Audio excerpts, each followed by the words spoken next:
Movie के शुरू में हम एक लड़की को देखते हैं जो कि पहाड़ों पर गाड़ी चला रही होती है और तभी वहां पर लैंड स्लाइडिंग हो जाती है, जिसकी वजह से उसकी गाड़ी खाई में गिरने लगती है। लेकिन उसकी किस्मत अच्छी होती है कि उसकी गाड़ी चट्टानों के दरमियान अटक जाती है।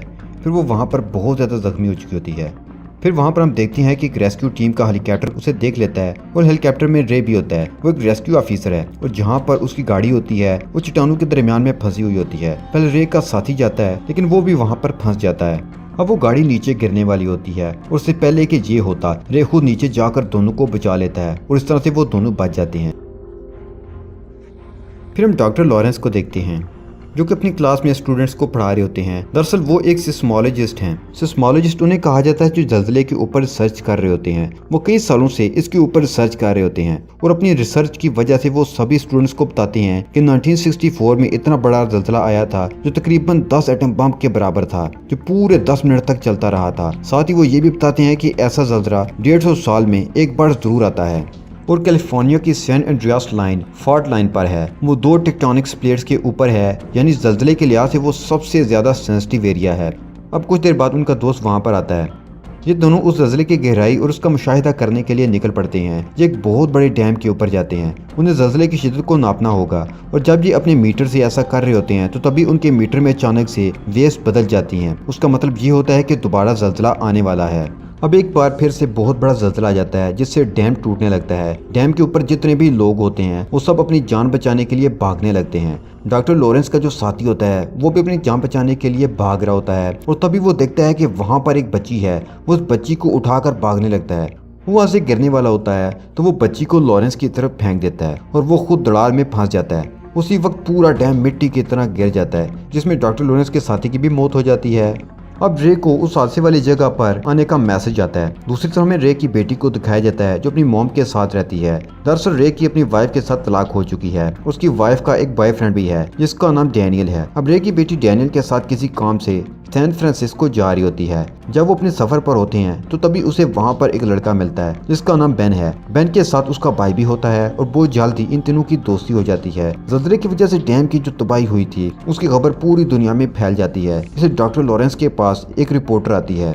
रिपोर्टर पूछती है कि ये जल्जला कैसे आया। डॉक्टर लॉरेंस के दो स्टूडेंट्स आते हैं जो बहुत घबराए होते हैं। उनके पास कोई रिपोर्ट होती है और जब डॉक्टर लॉरेंस उसे देखते हैं तो वो भी घबरा जाते हैं। दरअसल सैन एंड्रियास में जहाँ पर प्लेट्स हैं वहाँ पर इस रिपोर्ट के मुताबिक बहुत जल्द ही एक बहुत बड़ा जल्जला आने वाला है और ये जल्जला पूरे शहर में आएगा और अब उनके पास इतना भी वक्त नहीं होता कि ये सबको वहाँ से निकाल सकें। लॉस एंजलिस, सैन फ्रांसिस्को और बाकी के शहर इस बात से अनजान होते हैं कि बहुत जल्द ही उनकी जान खतरे में पड़ने वाली है। वहीं रे की बेटी को दिखाया जाता है जो कि एक रेस्टोरेंट में होती है।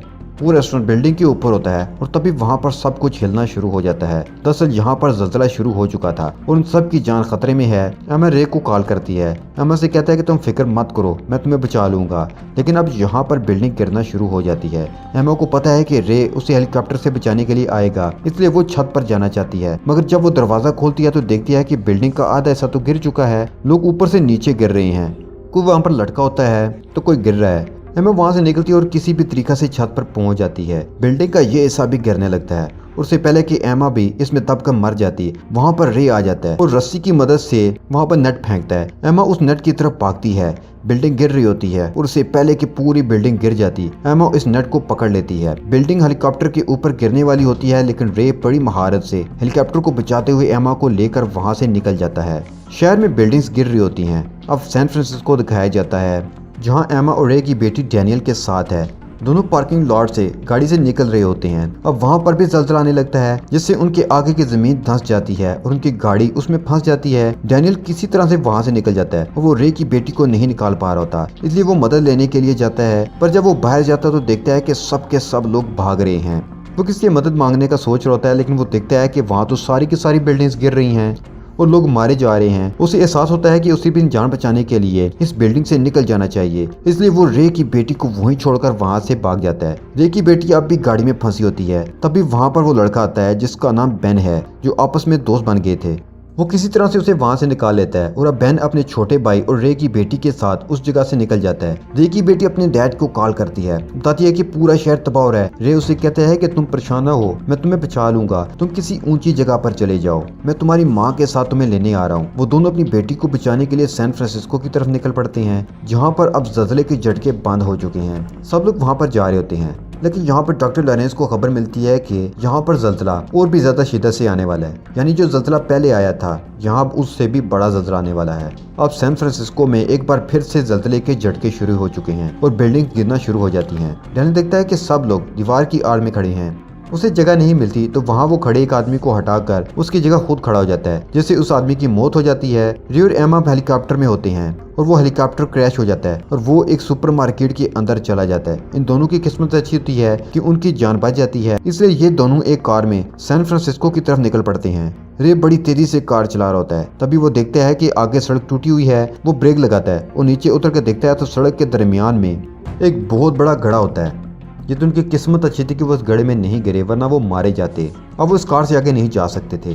अब वो मदद ढूंढने की कोशिश करते हैं तो वहाँ एक बूढ़ा आदमी आता है। वो उनसे पूछता है कि मैं आपकी कैसे मदद कर सकता हूँ। तो रे से बताता है कि मुझे किसी भी तरीका से जल्दी से सैन फ्रांसिस्को पहुँचना है, मैं अपनी बेटी को बचाना चाहता हूँ। तो ये सुनकर बूढ़ा आदमी उसे अपना प्लेन देता है और अब रे प्लेन में अपनी वाइफ के साथ अपनी बेटी को बचाने के लिए निकल पड़ता है। वो सैन फ्रांसिस्को पहुँच जाता है और वो देखता है कि एयरपोर्ट पर लैंडिंग करने की तो कोई भी जगह नहीं है, साथ ही उसके प्लेन का फ्यूल भी खत्म होने वाला है। इसलिए वो एमा को साथ लेकर पैराशूट की मदद से कूद जाता है। उसके बाद रे अपनी बेटी को कॉल करता है, उसे कहता है कि तुम्हें स्टेडियम की तरफ आना होगा, लेकिन स्टेडियम दूसरी तरफ है और अब ये कार से दूसरी तरफ नहीं जा सकते। उनके पास सिर्फ एक रास्ता होता है और वो है पानी का। ये लोग अपनी कश्ती के जरिए पानी के रास्ते अपनी बेटी की तरफ निकल पड़ते हैं। रे कश्ती को तेजी से लेकर जा रहा होता है और तभी वो देखता है कि बादल बहुत तेजी से नीचे आ रहे होते हैं, मगर जब वो ध्यान से देखते हैं तो पता चलता है कि ये कोई बादल नहीं बल्कि पानी की बहुत ऊंची लहर होती है। ज़लज़ले के झटकों की वजह से समुद्र में सुनामी आ जाता है।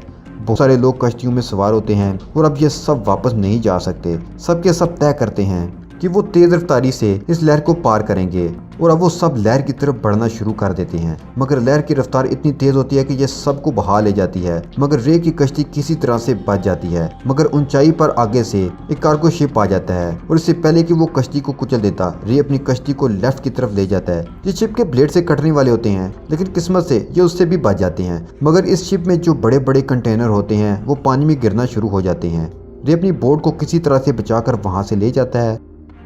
अब हम गोल्डन गेट ब्रिज को देखते हैं, जिसके ऊपर सब लोग भाग रहे होते हैं। वहां पर हम डैनियल को भी देखते हैं। जहाज पुल से टकराता है और एक कंटेनर डैनियल के ऊपर आकर गिर जाता है और उसकी मौत हो जाती है। पुल पूरी तरह से तबाह हो चुका है, हजारों लोग मारे जा चुके हैं और अब पूरे शहर में पानी भर चुका है। पानी की रफ्तार बहुत ही तेज होती है और बड़ी बड़ी बिल्डिंग उसमें गिरना शुरू हो जाती हैं। रे की बेटी इन दोनों भाइयों के साथ उस बिल्डिंग में जाते हैं जिसका रे ने उसे कहा था, मगर अब उसमें भी पानी आना शुरू हो जाता है, इसलिए वो ऊपर चले जाते हैं। जब पानी की रफ्तार कम होती है तो ये लोग देखते हैं कि वो बिल्डिंग में फंस चुके हैं, यहाँ से बचने का कोई भी रास्ता नहीं है। मगर अब यहाँ रे और एमा भी पहुंच चुकी हैं। उनकी बेटी भी उन्हें देख लेती है, वो उन्हें आवाज़ देती है, लेकिन वो बहुत दूर होती हैं इसलिए उन्हें आवाज़ नहीं आती।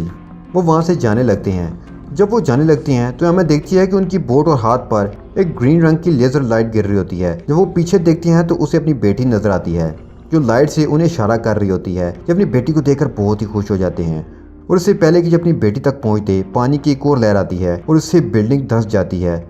वो फ्लोर जिसमें उनकी बेटी होती है वो भी पानी के अंदर चला जाता है और वो पानी के अंदर एक ग्लास के कैबिन में फंस जाती है। ये अपनी बेटी को बचाने के लिए जाता है और किसी तरह से उस तक पहुंच जाता है और वहाँ बेन होता है जो बाहर से ग्लास को तोड़ने की कोशिश कर रहा होता है, लेकिन ग्लास बहुत मजबूत होता है। ये देखते ही कि एमा अपनी बोट को स्पीड से ग्लास की तरफ लाती है इस ग्लास को तोड़ने के लिए और उससे अपनी बोट को टकरा देती है, जिसकी वजह से वो ग्लास टूट जाता है। अब रे अपनी बेटी को अपनी बोट पर बिठा कर ले आता है। सब बोट के ऊपर बैठकर वहां से निकलने लगते हैं। अब पूरी बिल्डिंग गिर रही होती है। ये अपनी बेटी को बचाने की कोशिश कर रहा होता है जो कि बेहोश है। जल्दी वो होश में आ जाती है और सब उस जगह से निकलने में कामयाब हो जाते हैं। अब वो ज़लज़ला भी रुक जाता है। अब वहाँ रेस्क्यू टीम्स आ जाती हैं जो कि लोगों को बचाने के लिए आती हैं। एमा और रे एक साथ हैं। एमा और रे जब गोल्डन गेट ब्रिज को देखते हैं तो वहाँ पर उन्हें अमेरिकन फ्लैग नजर आता है, जिससे उनके अंदर एक होप जागती है कि सब कुछ पहले की तरह ठीक हो जाएगा। एमा और रे की फिर से दोस्ती हो जाती है और यहीं पर ये मूवी ख़त्म हो जाती है।